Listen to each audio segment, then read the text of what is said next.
Magandang hapon sa inyong lahat. And let me begin by expressing my sense of gratitude to all of you for spending your precious time on a Saturday and a weekend afternoon with us here in Hakbang ng Maisog. I know you should be doing your siestas, running your personal errands, or doing some personal household stuff or chores. And to some, probably Saturdays, Sundays, weekends usually are best spent doing your apostolic duty. But nonetheless, you're here. And I guess that is a very resounding response to the question early on during the opening as to why are you here?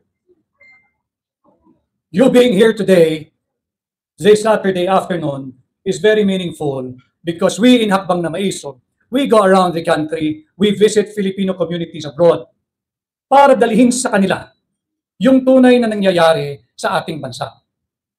And this afternoon, what we hope to achieve, what I hope to achieve personally, ay pagkatapos ng ating pagharap ngayong hapon, magkaisa tayo, makiisa kayo, stand up, be heard, speak up, and be counted, at magdeklara tayo ng giyera laban sa korupsyon.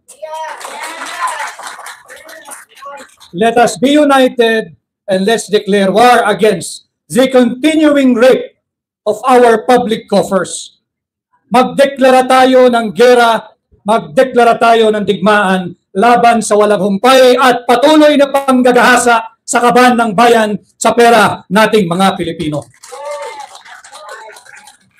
And this, ladies and gentlemen, is what Hakbang na Maisog is all about. Ang Hakbang na Maisog is a social movement that's calling for transparency, accountability, peace and security in government and in governance. Let me begin with transparency and accountability. Napahapyawan na kanina ni Attorney Trixie yung tungkol sa mga maling or misplaced public investments. And let me begin with the 5.7 trillion pesos 2024 budget. 5.27 trillion pesos ang budget natin ngayon sa Pilipinas. Ito ang perang inilaan ng gobyerno upang patakboy ng pamahalaan upang ibigay yung mga pangunahing pangangailangan ng ating mga mamamayan. Subalit, ano ba ang katotohanan? Madilim, malungkot, masaklap. Of the 5.7 trillion pesos, at least 800 billion pesos. 800 billion pesos, some say it can go as high as 1.2 trillion pesos. Ito ang inilagak nila doon sa kilalang unprogrammed appropriation. Ano naman yung unprogrammed appropriation? To simplify, para sa milyon-milyong Pilipinong nakikinig ngayon at nanonood sa social media platforms ng iba't ibang vloggers na naririto ngayon, na nais ko rin kayong kilalanin at pasalamatan. 800 to 1.2 trillion unprogrammed appropriation or simply pork barrel ng mga legislators, ng mga mambabatas, pork barrel, pati ng Office of the President. Nasaan yung 800 billion to 1.2 trillion pesos na yan? Dapat natin silang panagutin. At hindi po nakakalayo yung July 23, if I'm not mistaken, that's the date, nung naghahatid ng State of the Nation address, si Pangulong Bongbong Marcos Jr. Kanyang ibinida, full of conviction, na meron na raw sila, in 2 years lamang ng kanyang panunungkulan, 5,500 flood management programs ang naipatupad. Lagyan natin ng halaga in relation to 800 billion to 1.2 trillion pesos na napupunta doon sa pork barrel funds. Yung 5,500 flood control programs, ang katumbas po niyan sa piso ay 500 billion pesos higit kumulang. Nasaan yung 500 billion pesos higit kumulang na ibinibidang, nailagay na raw, naipatupad at naririyan na at hindi na tayo makakaranas ng baha? Dumating ang bagyong Karina na sinabayan ng habagat. Alam naman ninyong lahat ang nangyari sa malaking bahagi ng Luzon, higit pa sa Metro Manila. At nababanggit din yung kinatawan kanina ng Marikina City na nakatanggap apparently ng 3 billion pesos worth of infrastructure projects. Bakit bahang-bahang-baha pa rin sa Marikina? Nandiyan rin, kamakailan lamang, binisita na naman tayo ni Bagyong Enteng, sinabayan muli ng habagat. Anong nangyari? Same old situation nung Karina. Nasaan yung 500 billion pesos na pera ng mga Pilipino? Dapat natin silang panagutin. In fact, dapat natin silang hingan natin sila na ilathala ang listahan ng 5,500 flood control projects na sinasabing naipatupad na. Saan-saan linagay yung 5,500 flood control projects na yan? Sino-sinong mangbabatas, maging senador, maging kongresista, saang distrito ito ibinigay, sino-sinong binigyan, at higit sa lahat, tigmagkakanong halaga ang binigay kada kongresista, kada senador, kada flood control projects na ibinibida at bahagi ng 500 billion pesos na yan. Mahalagang pag-usapan paulit-ulit ito because every time na may bagyo, every time na may habagat, kahit walang bagyo, meron lang malakas na ulan, dinaranas natin ang paulit-ulit na baha na nagdudulot ng walang pasok sa eskwela, walang pasok sa gobyernong opisina, hanggang walang pasok na rin ang pribadong opisina. Billions of pesos are lost every time we are hit by these floodings. And yet, billions of pesos are lost every time Congress deliberate, appropriate, and allocate funds for flood control or flood management. Hindi na natigil ang kalbaryo nating lahat pagdating sa baha. Nasaan ang pera ng bawat Pilipino? Yan ang isa sa hinihingan natin ng transparency and accountability. Yung tungkol po sa budget pa rin. This year alone, I believe, mahigit 500 billion pesos na rin ang kanilang ginugugol sa ayuda. Hindi tayo magsusurvive kung gagawin tayong ayuda nation. Ang ayuda nation, ang ayuda, mga kababayan, ay stopgap measure. Binibigay lamang yan pag ang isang lugar, ang isang rehiyon, ang isang probinsya ay tinamaan ng kalamidad. Maaring dulot ng baha, maaring may bulkang pumutok, maaring may mga kung anumang sakuna, nagbibigay ng ayuda ang pamahalaan. So that it is intended for some societal benefits. Pero hindi ito magiging sustainable kung gagawin itong political tool. It is not now to gain societal benefits. Transform na nila ang ayuda into a political tool. To convert non-believers to believers. To convert non-voters into their voters. And yet, galing po sa pera nating mga Pilipino yan. Take for example, ito'y kakatapos lamang, a week ago or 2 weeks ago. 1.2 billion pesos ang ibinuhos sa Davao City in the form of ayuda. Ibinibidang 250,000 residents of Davao ang binigyan ng ayuda. Bakit ko sinasabing misplaced public investment? Meron bang nagbigay ng ayuda nung tinamaan ang napakalaking bahagi ng Luzon ng Bagyong Carina? Naulit pa ito nung Bagyong Enteng. Merong bang namigay ng ayuda doon sa mga biktima ng Bagyong Enteng? So it's a misplaced public investment. Ayuda supposed to give societal benefit, but they have turned it into a political tool for political repression, for political suppression, and to suppress the truth from the people, from you, from me, from all of us. And that is why we, in Akbang ng Maiso, are asking for transparency, accountability, peace, and security. Ang daming pera ang iginugugol sa maling investment. And let me just mention one of those mentioned by Architect Balyao. Binibida nila na tayo raw Pilipinas ay Taylor Swift ready by 2028. Taylor Swift ready. Gagawa ng malaking stadium na kayang i-host si Taylor Swift sakaling siya'y mag-isip na bumisita sa ating bansa. This is a misplaced public investment. While you may be aspiring to be Taylor Swift ready, you never aspired to be flood-free ready. Taylor Swift ready. For 1 night, 2 nights, sabihin mo ng 7 gabi na konsyerto, masaya ang Pilipino, may turista, domestic and foreign tourists. Pag alis niya, white elephant na yung stadium na yan. Magagamit lang yan, evacuation center sa panahon ng kalamidad. And yet, patuloy pa rin tayong binabaha every time bisitahin tayo ng malakas na ulan o nihabaga. Never mind di bagyo. Sigurado yan. Pag may bagyong malakas, sabi nga nila, automatic yan, babain tayong lahat. Look at their priority. Pangarap nila maging Taylor Swift ready ang Pilipinas by 2028, pero hindi nila pinangarap na maging flood-free, at least ang Kalakhang Maynila o malaking bahagi ng mga binabahang lugar by 2028. And yet, they spent already 500 billion pesos in 2 years alone for flood control projects na hindi naman nila maituro at ma-identify kung nasa saan. Yan ang hinihingi natin ng pananagutan, yan ang hinihingan natin ng accountability. Our national debt has risen to 15.69 trillion pesos end of June 2024 or end of July 2024. When we assumed office in Malacanang, I was still part of this administration during its formative phase. Nasa 12-point-something trillion pesos ang ating national debt, ang utang ng national government.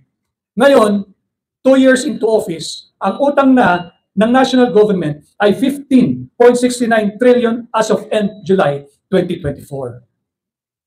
2 taon pa lamang, halos 4 trillion pesos na ang inuutang ng gobyernong ito. Saan napupunta ang pera ng mamamayang Pilipino? Hindi po ninyo pwedeng palagpasin ito dahil tayo rin ho ang nagbabayad nito. Just in case you do not know, we pay our debts, both foreign and domestically sourced debts, through our taxes.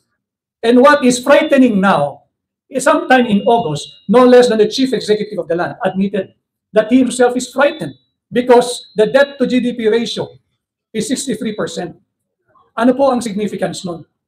According to the acceptable global standard, dapat ang threshold is 60% lang ang sovereign debt ng isang developing country like the Philippines. Our situation, our sovereign debt is 3% elevated from the accepted global standard for the sovereign debt of a developing country. Pag ito ay patuloy na tumaas, we will suffer and experience downgrading ng ating credit rating.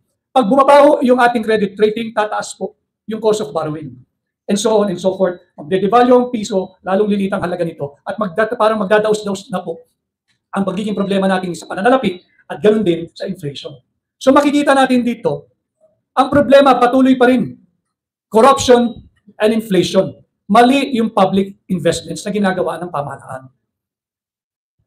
For 2025, kung kayo po ay nagulantang na 5.7 trillion pesos ang budget natin for 2024, kalahati po dito, by the way, is utang. Inutang din natin, foreign source or domestically sourced loan. Just the same, isa lang ibig sabihin nun, utang po yun. Babayaran din po natin yun. For 2025, ang proposed budget ng gobyerno ay 6.3 trillion pesos. 6.3 trillion pesos. And immediately, sinabi na 500 billion pesos dito higit kumulang ay isinantabi na para na naman sa ayuda. Para na naman sa ayuda na hindi mo rin mismo ma-audit. Pinag-uusapan ng mainit ang audit diyan sa Kongreso. Paano mo i-audit yung 500 billion pesos? Eh nagre-reklamo nga yung mga recipient. When they stand to receive 5,000 or 3,000, ang natatanggap na lang nila kalahati. Binibiyak pa. Merong pang tongpats, merong pang kahati. Mahirap na nga ang recipient ng ayuda, ginagawa mo pang miserable.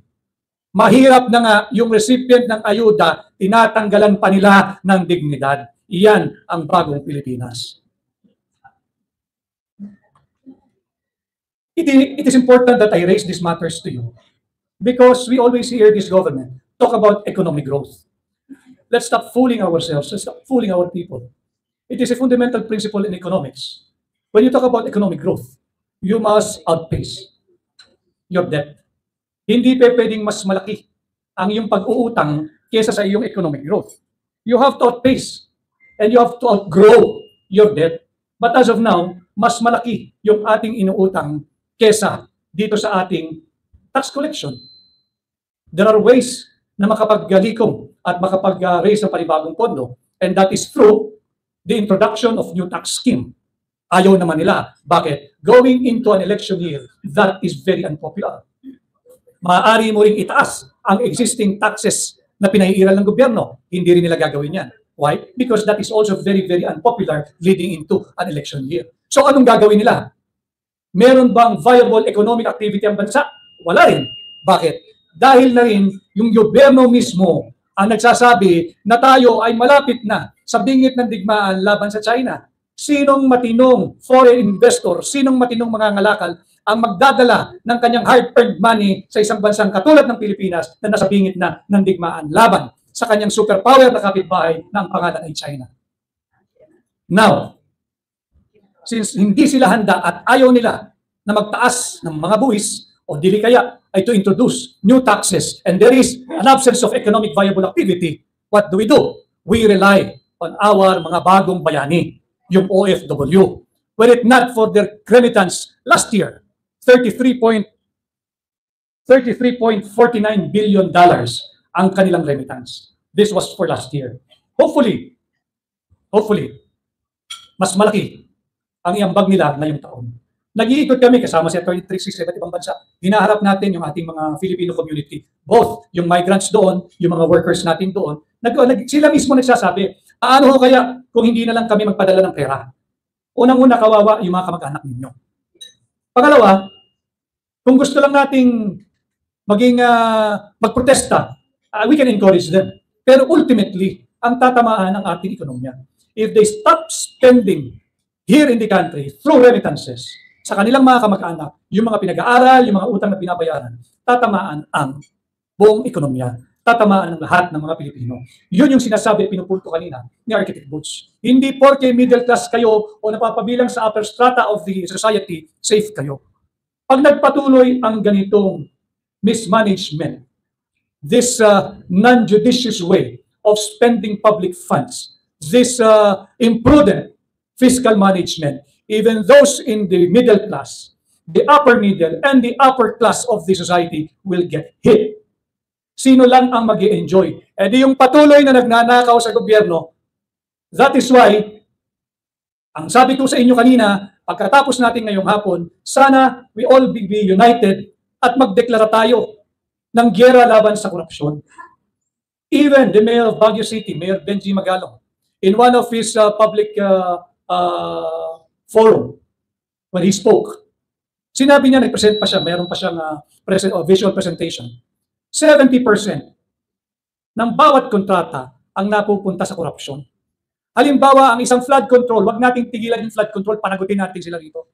Halimbawa, ang flood control project na nagkakahalaga ng 10 million pesos. 7 million dyan na bulsa na ng mga korap sa gobyerno. 7 million ho yun, tapo na sa korupsyon. 3 million na lang.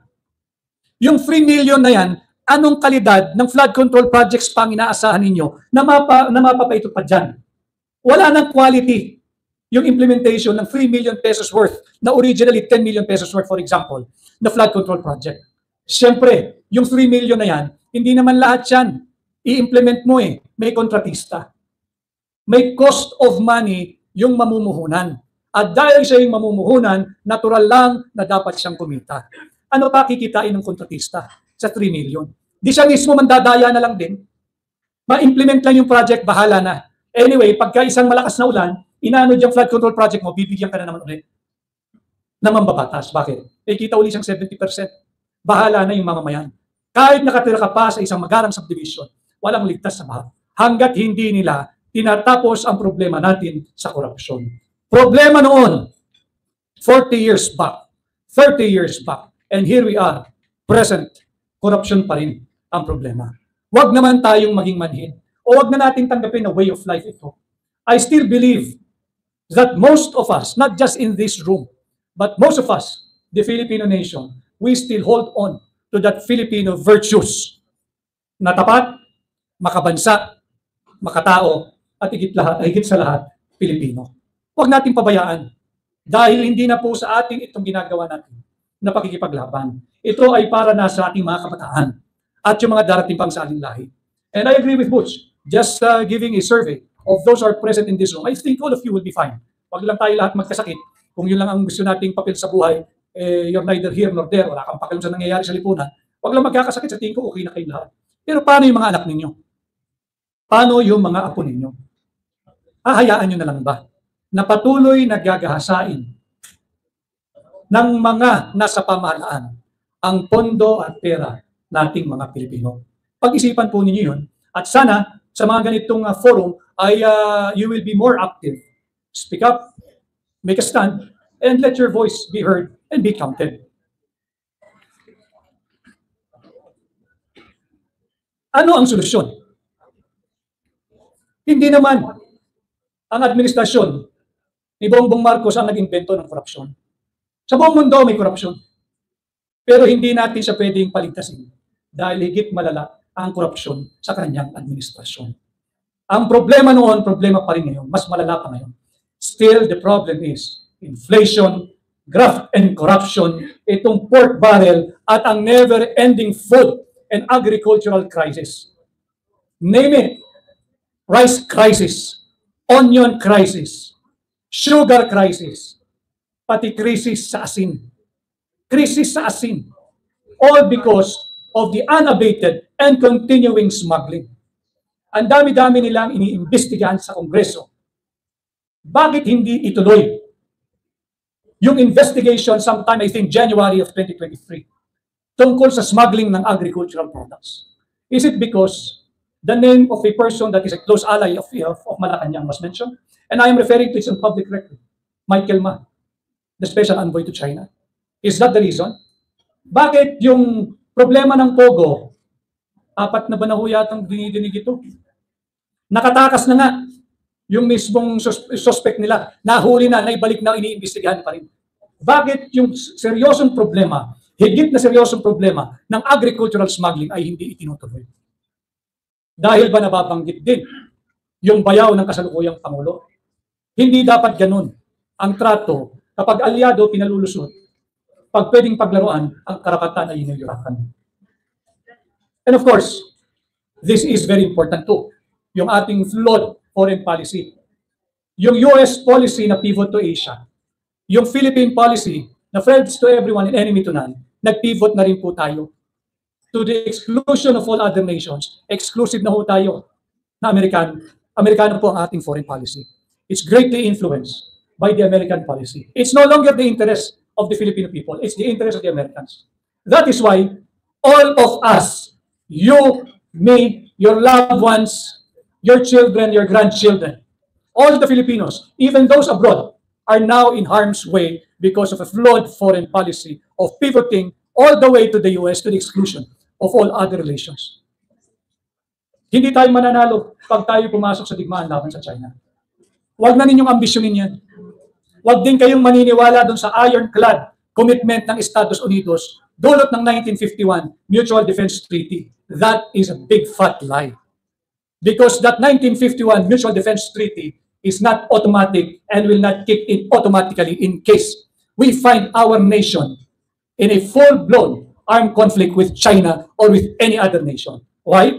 Bago pumasok ang Amerikano, kinakailangan muna silang magdebate sa kanilang kongreso at pagkatapos ng debate, magbobotohan kung papayagang makialam ang Amerikano. Habang sila nagde-debate, parami ang namamatay na Pilipino. Yan yung sinasabi nilang ironclad commitment, security commitment ng Estados Unidos sa Pilipinas. Wag ho kayong maniniwala yan. And most of all, yung gera hindi natin interest. Ang interest natin, pagkain, trabaho, seguridad, at matigil. Ang dekada ng graft and corruption na sumisira sa moral fiber, not just of our family, but simulan natin ang ating mga national leaders. Nabanggit na rin kanina, may magagaling palang mga fashion police dito, alam ang halaga ng kada Birkin bag. Ang halaga ng isang Birkin bag is, meron ako narinig kanina, 11-13 million pesos. Yung 11 million, swerte na ho yung Pilipinong meron nun. Lifetime savings niya na yun. Yung iba naman, at ang masakit yung ibang yun yung nakararami. Yung 11 million, yung 13 million, pangarap lang ho yun. Na sana bago man ako pumikit, magkaroon ako ng 11 million para mapabuti ko naman ang buhay ng pamilya ko. And yet, that lady in Congress, bag lang niya yun. Hindi ba nakakagalit? Hindi pa ba kayo galit? Hindi pa ba tama ang panahon na magdeklara tayo ng gera laban sa korupsyon at gera sa mga korap? Bag lang nila yon. Yung bag nila, pangarap na natin mga ordinaryong Pilipino. Yung halaga ng bag nila, kabuhayan na sa marami. Ito, bag lang ito. Even yung EDCA, these are all military bases. 9 military, US military bases. It's no longer Philippine bases. Dahil ang sundalong Pilipino walang access doon sa areas na ino-occupy ng Amerikano. US military bases na po yan. Kailan pa nagkaroon ng pahintulot na magkaroon ng US military bases dito? Kung tatandaan ninyo noong 1991, nung meron pa mga patriotic and true nationalistic Filipinos there in the Senate, sinipa natin yung base militar. At sinabi nung glory days of the Senate, never again to US bases. 1 year pa lang, si Marcos, siyam na US military bases. And not just the US military bases alone. Bawal ho yan eh. Pero wala nga ho tayong pera eh. Ito naman ay wishful thinking o sabihin nyo ng pinipiloso ko na lang. Total, pinayagan mo yung bawal. Naglagay ka ng 9 US military bases. Di sana namingil ka na. You cannot argue now against this proposition of mine. Bawal maningil, bawal nga ang US military bases. Precisely. Pinayagan mo na nga eh. Total, gumawa ka na lang ng bawal. Lagyan mo na lang ng societal benefit for us Filipinos. Maningil ka naman. Singilin mo yung siyam na base militar na yan. $50 million a year, $1 million a year per base, that's $900 million. Hindi mo pwede sabihing maliit. Utang ka nga ng utang eh. Wala kang ang pera eh. Paano naging maliit yung $900 million? Ito ay malaking kabulaanan at malaking kasinungalingang ginagawa ng administrasyon ito. At delikado rin yung mga warmongers sa gobyerno. Because there is such thing as Article 118 in the Revised Penal Code, yung inciting to war and giving rise or giving motives for reprisals. Nakakalimutan ng mga tao natin sa gobyerno na nagpakatuta na sa Amerikano na napakaraming Pilipino sa Hong Kong, sa Macau at sa China. Kung ano-anong pangduduro ang ginagawa mo sa China, naisip mo ba yung kapakanan ng mga Pilipino sa Hong Kong, China? Paano kung magkaroon din ng ganung reaksyon yung gobyerno ng China at api-apihin ang ating mga kababayang ginayabang ng gobyernong ito tawagin bagong Pilipino, mga bayaning Pilipino? Paano kung sila naman ang apihin ng host nation? Or magdeklara ang host nation, bawal na ang Filipino migrants at Filipino workers sa Hong Kong, China? Paano yung kabuhayan ng mga taong yan? Paano yung pamilya niyan? Paano yung mga pinag-aaral niyan? Nangungutang din yan. Sasakyan, bahay, credit card, kung ano man. Bakit?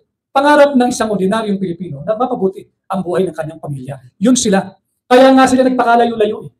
Kung may oportunidad sa Pilipinas, ang dami na naming naharap. Andito si Attorney Trixie. Isa lang sinasabi, you honestly think, sir, if there is an opportunity, at least equal to what we have here, kung nasaan man sila, lalabas kami ng bansa. Akala ba ninyo madali magluksa pag namatayan ka ng mahal sa buhay? Sa online? Alam ba ninyo yung hirap ng pangungulilang dinaranas namin? These are the questions or reactions that we get every time we go around the world to meet with the Filipino community. Galit na rin sila. But me personally, I still rather be prudent. I do not want to encourage them na huwag magpadala ng remittance. Not for this government's benefit, but for the Filipino in general, and specifically for the respective families. Paano kakain yun? Paano mag-aaral yun? Paano magbabayad ng mga inutang? At paano na ang kanilang kabuhayan? So, babalik pa rin tayo doon sa advokasya natin sa Akbang na Maison. Singilin natin ang gobyernong ito at magdeklara tayo ng gera laban sa korupsyon. And finally, on the issue of charter change. Hindi porke itinago nila yung issue ng charter change, tapos na po yan. Huwag ho tayong pakakasiguro. Let us remain vigilant. And that is why we go around here in Akbang ng Maison, advocating for the respect to defend and uphold our Constitution. Huwag tayong pumayag sa Peking People's Initiative. Huwag tayong pumayag sa huwad na charter change. Ang charter change, ang layunin lang nila, mapanatili ang kanilang sarili, ang kanilang angkan at ang kanilang mga kabarkada at kaalyado sa pwesto. Upang lalo pang sipsipin ang dugo ng bawat Pilipino, upang lalo pang kamalin at ubusin ang pera ng sambayan ng Pilipino. Huwag tayong pumayag dyan sa charter change na yan. Hindi pa ho tapos yan. Hindi pa ho tapos yan. Nagmamatsyag lang yan kung hanggang saan nila kaya sirain si Inday Sara Duterte. At pagka talagang walang-wala na silang pag-asa sa isang patas at demokratikong halalan, pipilitin nila yung charter change. And let me address the elephant in the room. Hakbang ng Maisog is a social movement not intended for the protection of President Rodrigo Roa Duterte. No? Sure, he is the inspiration. Sino pa ba? But I have been given the privilege to sit down with PRRD in the many months that Hakbang ng Maisog is going around the nation. Catholic group. May mga ina-attendan ho kaming iba't ibang grupo. At yan din ang sinasabi, maybe because pinakamalaking grupo ang Roman Catholic. Sa dami ng nangyayari, yung corruption, tahimik ang simbahang Katoliko. Hindi naman po tayo bangkarote pagdating sa Biblia, pero hindi po natin expertise yan.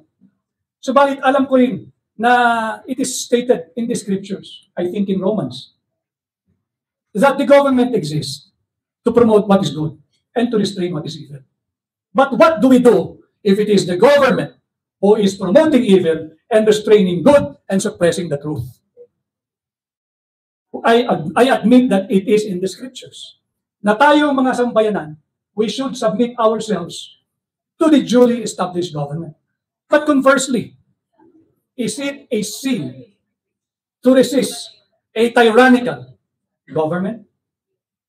Is it a sin to resist a despotic government? And while it is true that it is written in the scriptures that we should submit ourselves to the duly established government, wag ho kayong matakot. As here in Hakbang ng Maisog, we are not calling for the overthrowing of the Marcos administration, but we encourage you to speak up, make a stand, let your voice be heard and be counted. Because while it is written in the scriptures to submit ourselves to the duly established government, it is also written in our Constitution, Article 2, Section 1, that sovereignty resides in the people and all government authority emanates from them, from you, from me, from us. Maraming salamat. Magandang hapon po.